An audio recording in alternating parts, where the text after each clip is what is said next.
नमस्कार, स्वागत है आपका एशियन सरदार शहर में। और शुरुआत करते हैं मुख्य खबरों की। सादुलपुर इनामी बदमाश सुखवीर उर्फ सुखा गिरफ्तार। राजेंद्र गढ़वाल हत्या मामले में पुलिस को थी शातिर बदमाश की तलाश। लगभग 5 माह पूर्व दिन दहाड़े गोलियां बरसाकर राजेंद्र गढ़वाल की हत्या मामले में पुलिस ने फरार और 5,000 रुपए के इनामी आरोपी को अवैध हथियार एवं जिंदा कारतूस सहित गिरफ्तार करने में सफलता हासिल की है। आरोपी के खिलाफ डकैती की योजना बनाने सहित विभिन्न मामले दर्ज हैं। थाना अधिकारी गुरु भूपेंद्र सिंह ने बताया कि रात्रि को सूचना मिली कि मामले में फरार आरोपी सुखवीर उर्फ सुखा निकटवर्ती गांव ढंडाल से हथियार सहित हरियाणा की तरफ निकला है। सूचना पर थाना अधिकारी गुरु भूपेंद्र सिंह पुलिस टीम के साथ नाकेबंदी कर गांव ढंडाल शेरा निवासी सुखवीर उर्फ सुखा को एक देसी पिस्तौल लोडेड 315 बोर तथा जिंदा कारतूस सहित गिरफ्तार किया। आरोपी राजेंद्र गढ़वाल की हत्या में शामिल था। वह काफी समय से फरार चल रहा था। जानकारी के अनुसार फरारी के दौरान भी आरोपी ने कई वारदातों को अंजाम दिया है। आखिरकार आरोपी की गिरफ्तारी के साथ सादुलपुर पुलिस को बड़ी सफलता प्राप्त हुई है।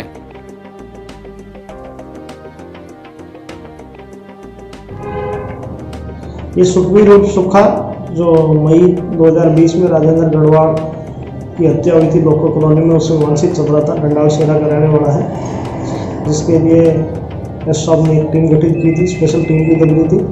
और एडिटिंग की सूचना पे कल रात को ढंडाल मोड़ पे हथियार समेत पकड़ा गया, जो हरियाणा जाने के फिराक में था। और फरारी ये अधिकतर हरियाणा की तरफ ही जा रहा।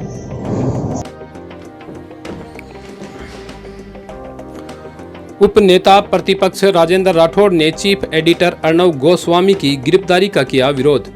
चूरू 4 नवंबर बुधवार को प्रतिपक्ष नेता राजेंद्र राठौड़ ने वरिष्ठ पत्रकार अर्णव गोस्वामी की गिरफ्तारी का विरोध जताते हुए इसे लोकतंत्र की आज़ादी पर हमला बताया। उन्होंने कहा कि महाराष्ट्र सरकार की पुलिस द्वारा वरिष्ठ पत्रकार अर्णव गोस्वामी को अचानक गिरफ्तार करने का कृत्य देश में स्वतंत्र पत्रकारिता को बाधित करने का कुत्सित प्रयास है। पत्रकार हमारे समाज का आईना है, जो सारी बातों को समाज के सामने रखते हैं। पत्रकार अगर कुछ लोगों की मनपसंद बातें नहीं चलाते तो महाराष्ट्र सरकार के लोग इस प्रकार का गैर जिम्मेदाराना कृत्य करके लोकतंत्र को कमजोर करने का काम करते हैं, जिसकी जितनी निंदा की जाए कम है।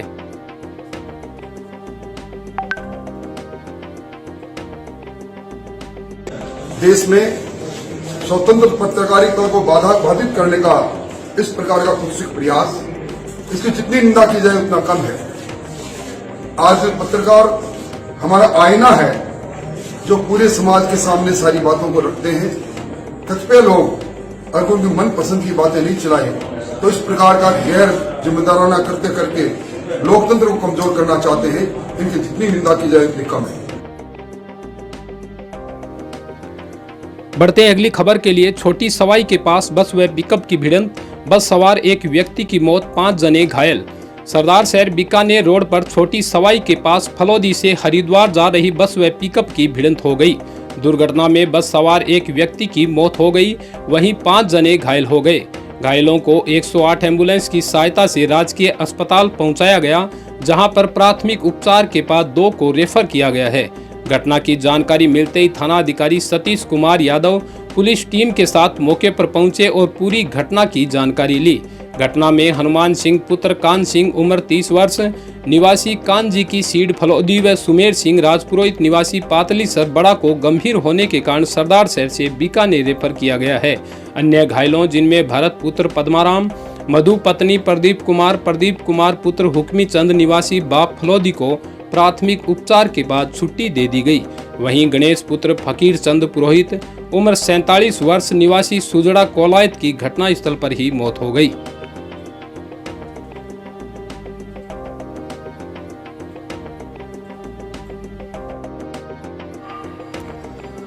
स्कूल शिक्षा परिवार ने मुख्यमंत्री के नाम जिला कलेक्टर को सौंपा ज्ञापन। अपनी मांगों को लेकर 5 नवंबर से परिजनों सहित सड़क पर उतरने की दी चेतावनी। चूरू 4 नवंबर बुधवार को स्कूल शिक्षा परिवार ने जिला अध्यक्ष सुशील पूनिया के नेतृत्व में जिला कलेक्टर प्रदीप के गावड़े को मुख्यमंत्री के नाम ज्ञापन सौंपा। ज्ञापन में स्कूल शिक्षा परिवार ने अपनी विभिन्न मांगों को लेकर 5 नवंबर से स्कूलों में ऑनलाइन शिक्षण बंद कर परिजनों सहित सड़क पर उतरने की चेतावनी दी है।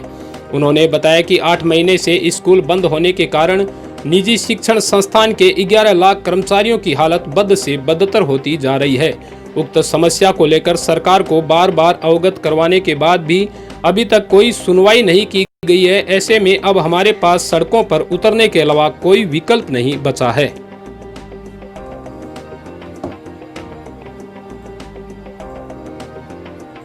सरकार और शिक्षा विभाग द्वारा एक आदेश निकाला गया है, जिस आदेश के तहत विद्यालयों को 60% फीस लेने का कहा गया है, जबकि विद्यालयों के जो खर्चे हैं, स्टाफ की जो तनख्वाह है, वो 60% में वही नहीं निकल पाते।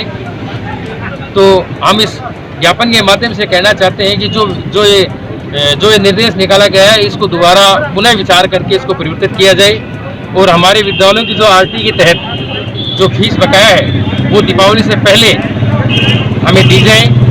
और अगर सरकार ये चाहती है कि हम इस फीस को इसी परसेंटेज में रखना चाहते हैं, तो सरकार द्वारा हमारे विद्यालयों को आर्थिक पैकेज दिया जाए, ताकि हमारे जो विद्यालयों में जो कार्य करने वाले कार्मिक टीचर्स हैं और जो ड्राइवर्स हैं, जो हमारे चतुर्थ श्रेणी कर्मचारी हैं, कलरक हैं, सारा जो स्टाफ है, उसकी सैलरी का भुगतान किया जा सके। मार्च के बाद नहीं तो हमारे विद्यालयों को फीस मिली है और राज्य सरकार ने भी बार बार इस फीस को डफर करके आदेश जो किया है, उस आदेश के अनुसार जो अभिभावक फीस देने में सक्षम था वो भी इन विद्यालयों में फीस जमा नहीं करवा रहा है। इसलिए हमारा राज्य सरकार से निवेदन है कि एक तो फीस लेने के लिए राज्य सरकार जिस प्रकार डफर का आदेश निकाला था, वैसे ही प्रॉपर गाइडलाइन के साथ अभिभावकों को भी निर्देशित करें कि जिसकी जो फीस बकाया है वो फीस है वो जमा करवानी शुरू करें, ताकि हम हमारे कर्मचारियों को सैलरी दे सकें और उनका जीवन यापन भी वो उनकी पटरी पे उनका जीवन आ सके, ताकि हमारा विद्यालय वो सुचारू और सुव्यवस्थित रूप से संचालित हो सके। अगर ऐसा नहीं किया जाता है, हमारी मांगों को नहीं मांगा जाता है, तो हम 5 तारीख से अनिश्चितकालीन हमारे विद्यालयों को बंद करेंगे। उसमें किसी भी प्रकार का कोई भी काम हमारे विद्यालयों में नहीं होगा, जिस प्रकार हमारे जो कार्मिक हैं, हमारे जो कर्मचारी हैं, जो स्टाफ है, वो भी हो सकता है कि 11-12 लाख के करीब जो स्टाफ है, वो भी हो सकता है कि 5 तारीख के बाद सड़कों पर उतरे और हमें राज्य सरकार के खिलाफ, प्रशासन के खिलाफ भी, जिस प्रकार हमारे विभाग ने जो आदेश दिए उनके खिलाफ भी हमें आंदोलन करना पड़ेगा। तो हम 5 तारीख से स्कूलें बंद करके और आंदोलन करेंगे। उस आंदोलन में अगर किसी प्रकार का कोई नुकसान होगा तो उसकी समस्त जिम्मेवारी हमारी सरकार की होगी। धन्यवाद। आपका नाम? राजवीर सिंह दहल, जिला अध्यक्ष चूरू। निजी स्कूल जो है चूरू जिले की, वो सभी जो स्कूल हैं वो उनके संचालक आए हुए हैं। हमारे जो फीस का मामला चल रहा है, एक तो पहले एक सिंगल पीठ ने एक फैसला दिया था कि 70% फीस ले सकते हो, उसको बाद में निदेशालय स्तर पर बदल करके और हमें जो 60 और 70% जो फीस का जो फॉर्मूला बताया है वो हमें स्वीकार्य नहीं है। दूसरी हमारी मांग ये है कि इस कोरोना काल में 7 महीने से हमारी जो स्कूलें हैं वो सब बंद पड़ी हैं और हमारा जो स्टाफ है वो एक पैसे के लिए मोहताज हो रहा है। अब हमारी ये मांग है कि हमें भी आर्थिक पैकेज दिया जाए सरकार की तरफ से। अगर सरकार फीस कम करे 40% वो फीस है कम कर रही है, वो भी हमें ब्याज सहित रिकवर किया जाए कि हमारी इसमें क्या गलती है। हमारी गाड़ियां चल रही है, हमारा रेंट लग रहा है, बिल्डिंग का रेंट लग रहा है, बिजली पानी का बिल आ रहा है। दूसरी मांग ये है कि हमारा खुद का पैसा पड़ा है आरटी का, सरकार के पास 3-3 साल का, तो वो पैसा हमें जल्द से जल्द उपलब्ध करवाया जाए और दीपावली से पहले उपलब्ध करवाया जाए आर्थिक पैकेज और आरटी का पैसा। अगर ऐसा नहीं होता है तो हम लोग यहाँ पर दीपावली के दिन से अनिश्चितकालीन कार्मिक अनशन पर बैठेंगे और उसकी संपूर्ण रूप से जिम्मेवारी राज्य सरकार, शिक्षा विभाग और प्रशासन की होगी। बलवान चैत्रवाल, जिला प्रभारी, निजी स्कूल चूरू। जिला अध्यक्ष स्कूल शिक्षा परिवार चूरू। मैं तो आपको यही अवगत कराना चाहता हूं सर, आज हम ज्ञापन देंगे कलेक्टर महोदय को। ज्ञापन में जो हमारी मांगे नहीं मानी तो हम 5 तारीख से सड़कों पे उतरेंगे। मैं ज्यादा न कह करके इतना ही कहूंगा, सरकार है अभिभावकों को और हमारे स्कूल संचालकों को मतलब टकराव कराने की स्थिति में जो है ये दिशा निर्देश दे रही है। हम तो यही कहते हैं कि हमारी मांगे यदि जो ज्ञापन में दे रहे हैं नहीं मानी तो हम 5 तारीख से सड़कों पे उतरेंगे उसकी समझदारी सरकार की होगी। मैं सुशील पूनिया, जिला अध्यक्ष स्कूल शिक्षा परिवार चूरू। जय हिंद, जय भारत। न्यायाधीश बलजीत सिंह द्वारा व्हील चेयर, स्मार्ट कैन आदि वितरित। चूरू 4 नवंबर बुधवार को एडीआर सेंटर में जिला एवं सेशन न्यायाधीश बलजीत सिंह ने wheel chair, smart can device व स्टडी बैग वितरित किए। इस मौके पर जिला विधिक सेवा प्राधिकरण सचिव राजेश दड़िया ने आयोजित कार्यक्रम की पूरी जानकारी देकर समाज कल्याण विभाग की गतिविधियों से अवगत करवाया। जैसा कि सर्वविदित है कि अभी हमारा विधिक सेवा शिविर 31 तारीख को समाप्त हुआ है। उसी प्रक्रिया में हमारे कुछ ऐसे यंत्र हैं जो समाज कल्याण विभाग द्वारा हमको उपलब्ध कराए गए हैं, उनका काम शेष रह गया था। उसी क्रम में आज हमने जो व्यक्ति अंधपन से शिकार है, जिसको दोनों आंखों से दिखता नहीं है और अंधपन का शिकार है, उसके लिए स्मार्ट कैन यंत्र है। और वो बच्चे जो अकेले खड़े नहीं रह सकते, बैठ नहीं सकते, उनके लिए एक व्हील चेयर है। और वो बच्चे जो मंदबुद्धि हैं, उनके लिए एक स्पेशल स्टडी बैग है। तो आज हमने सिंबॉलिक रूप से कुछ बच्चों को यहाँ बुला करके और उनके गार्जियंस को बुला करके ये स्मार्ट कैन यंत्र, व्हील चेयर और स्टडी बैग आवंटित करेंगे और बाकी जो बचे हुए हैं उनको हम घर घर पहुँचाएंगे। कर्नल यश सक्सेना द्वारा ECHS पॉली क्लिनिक चूरू का निरीक्षण। कर्नल यश सक्सेना ने ECHS चूरू का आज निरीक्षण किया।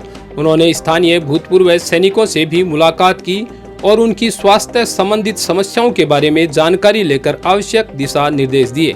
उन्होंने एक संवर्धित भवन का भी उद्घाटन किया। कार्यक्रम में लेफ्टिनेंट कर्नल भगवान सिंह शेखावत, प्रभारी अधिकारी ECHS Churu colonel Surendra Kumar, doctor Sangeeta Yadav, सूबेदार दिनेश सिंह सहित अनेक गणमान्य जन उपस्थित रहे। इस मौके पर कर्नल यश सक्सेना ने शहीद स्मारक चूरू में उपस्थित होकर शहीदों को पुष्पांजलि अर्पित की। वहीं राजगढ़ प्रस्थान करने से पूर्व उन्होंने लेफ्टिनेंट कर्नल भगवान सिंह शेखावत के साथ परिस देशमुख पुलिस अधीक्षक चूरू से भी शिष्टाचार भेंट की।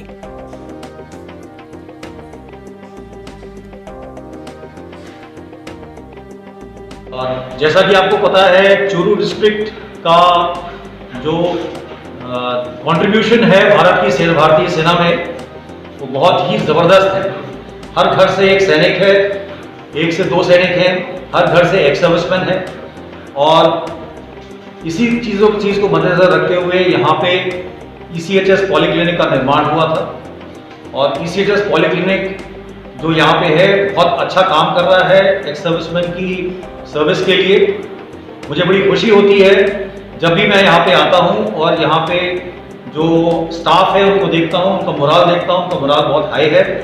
और मैं चाहता हूँ कि अव्वल दर्जे की मेडिकल ट्रीटमेंट हमारे एक्स सर्विसमैन को यहाँ से मिले। और इसी के साथ मैं दरख्वास्त करता हूँ सिविल एडमिनिस्ट्रेशन से कि वो एक्स सर्विसमैन की जितनी भी भलाई है वो करे और उनका नाम हमेशा आगे रखें। आपका नाम सर? आपका नाम? मेरा नाम कर्नल यश सक्सेना है। मैं स्टेशन हेडक्वार्टर बीकानेर से यहाँ पे इंस्पेक्शन कर रहा हूँ। नो मास्क नो एंट्री जागरूकता अभियान में लगाए मास्क। चूरू 4 नवंबर राजकीय लोहिया महाविद्यालय में NSS व NCC के संयुक्त तत्वाधान में नो मास्क नो एंट्री जागरूकता अभियान के तहत मास्क वितरण व स्टिकर वितरण का कार्यक्रम आयोजित किया गया। कार्यक्रम प्रभारी डॉक्टर शांतनु डाबी ने बताया कि कोरोना के बढ़ते संक्रमण के बीच मास्क ही अब बचाव का सबसे कारगर उपाय रह गया है। त्योहारों का मौसम नज़दीक है, ऐसे में बढ़ती भीड़ और प्रदूषण की स्थिति में कोरोना से बचने के लिए यही एकमात्र विकल्प शेष है।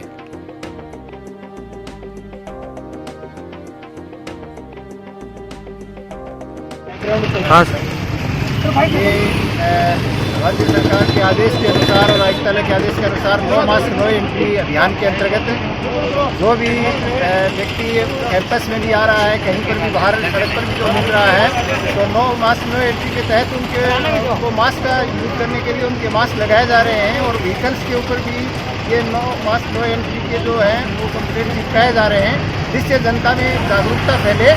और क्योंकि ये जो मास्क ही है ये एकमात्र बचाव का तरीका है, बताया ये इसका एक उपाय है। इसलिए जनता में जागरूकता फैलाने के लिए इसको एक अभियान के रूप में एनसीसी और एनएसएस की इकाइयों के द्वारा इसे एक अभियान के रूप में चलाया जा रहा है और जनता में जागरूकता फैलाने के प्रयास किए जा रहे हैं। जनता से हमें अपील करते हैं कि वो मास्क निश्चित रूप से इसका उपयोग करें और सोशल डिस्टेंस को मेंटेन करें। हमारा लोहिया महाविद्यालय परिवार की दोनों ये एनसीसी और एनएसएस की इकाइयाँ भरसक प्रयास कर रहे हैं और इस संबंध में जनता से भी इसकी बहुत है वो प्रशंसा मिल रही है कि ये इकाइयाँ अपना बहुत अच्छा रोल अदा कर रही है। धन्यवाद सर, आपका नाम? महावीर सिंह। बड़ौदा राजस्थान क्षेत्रीय ग्रामीण बैंक सम्मान समारोह का आयोजन। बड़ौदा राजस्थान क्षेत्रीय ग्रामीण बैंक क्षेत्रीय कार्यालय चूरू द्वारा सराहनीय कार्य करने वाली शाखाओं को सम्मानित करने हेतु सम्मान समारोह का आयोजन होटल शक्ति पैलेस चूरू में किया गया।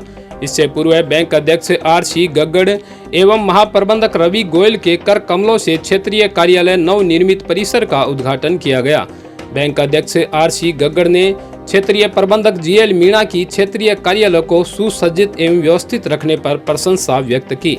कार्यक्रम में बैंक कर्मियों द्वारा बैंक अध्यक्ष आर.सी. गग्गड़ एवं मुख्य प्रबंधक आर.सी. वर्मा का साफा शॉल आदि भेंट कर स्वागत एवं अभिनंदन किया गया। कार्यक्रम में गग्गड़ एवं गोयल द्वारा चूरू क्षेत्र द्वारा किए गए विशिष्ट वसूली अभियान निर्णायक जंग में सराहनीय कार्य करने वाली शाखाओं को प्रशस्ति पत्र एवं अभिनंदन पत्र प्रदान कर सम्मानित किया गया। क्षेत्रीय प्रबंधक जी.एल. मीणा ने सभी का आभार व्यक्त करते हुए चूरू क्षेत्र द्वारा सराहनीय कार्य करने वाली शाखाओं को साधुवाद प्रदान करते हुए सभी शाखाओं से लक्ष्य की प्राप्ति हेतु आह्वान किया। वहीं कार्यक्रम का संचालन सुधाकर सहल द्वारा किया गया।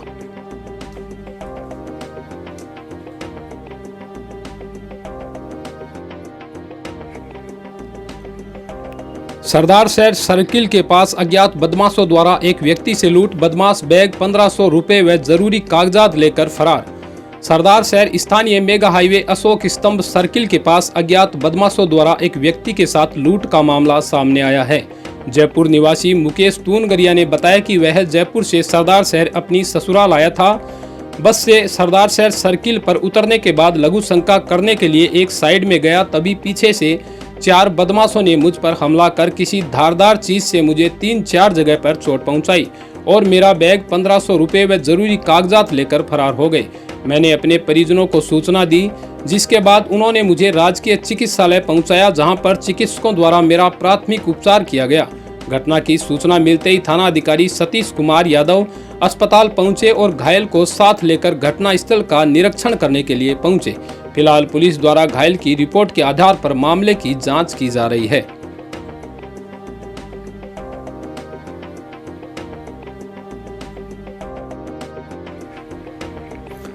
सरदार शहर में डेंगू के प्रकोप से एक की मौत। राजकीय अस्पताल में रोजाना बढ़ रहे हैं डेंगू पीड़ित मरीज। कस्बे में पिछले 1 माह से डेंगू बुखार का प्रकोप निरंतर बढ़ता जा रहा है। डेंगू बुखार से पीड़ित मरीजों की संख्या के कारण राजकीय अस्पताल में सभी बेड फुल हो रहे हैं। वहीं इस बुखार से कस्बे के वार्ड नंबर 30 निवासी लक्की पुत्र आनंद जांगीड़ उम्र 15 वर्ष की मौत भी हो चुकी है। अस्पताल में मौसमी बीमारियों के मरीजों की संख्या बढ़ने से मरीजों में सोशल डिस्टेंस की भी पालना नहीं होती दिख रही। राजकीय चिकित्सालय के डॉक्टर निर्मल पारिक ने बताया कि अस्पताल में प्रतिदिन डेंगू बुखार के 10 से 12 रोगी आ रहे हैं। साथ ही उन्होंने बताया कि डेंगू बुखार का 3 दिन तक पता नहीं चलता। चौथे दिन जांच कराने के बाद ही डेंगू की पुष्टि होती है। इस बुखार के रोगी को तेज बुखार आना, हड्डियों में दर्द होना, सर में दर्द होना, उल्टी आना आदि प्रमुख लक्षण हैं। वहीं डेंगू से पीड़ित की प्लेट रेट में भी अचानक गिरावट आनी शुरू हो जाती है। ऐसे में सावधानी के तौर पर इस तरह के लक्षण दिखाई देने पर बुखार पीड़ित रोगी का तुरंत राजकीय अस्पताल के चिकित्सकों से इलाज करवाएं, ताकि समय रहते उपचार हो सके। अब तक अस्पताल में 100 से अधिक डेंगू के रोगी आ चुके हैं, जिनमें अधिकांश रोगियों का उपचार किया जा चुका है। वहीं सामाजिक संगठनों ने ज्ञापन देकर सभी वार्डों में तुरंत फॉगिंग करवाने व प्रशासन द्वारा डेंगू को लेकर ठोस कदम उठाने की भी मांग की गई है। वर्तमान में शहरवासी डेंगू बीमारी से भयग्रस्त नजर आ रहे हैं, जिस पर समय रहते प्रशासन को ठोस कदम उठाने की आवश्यकता है।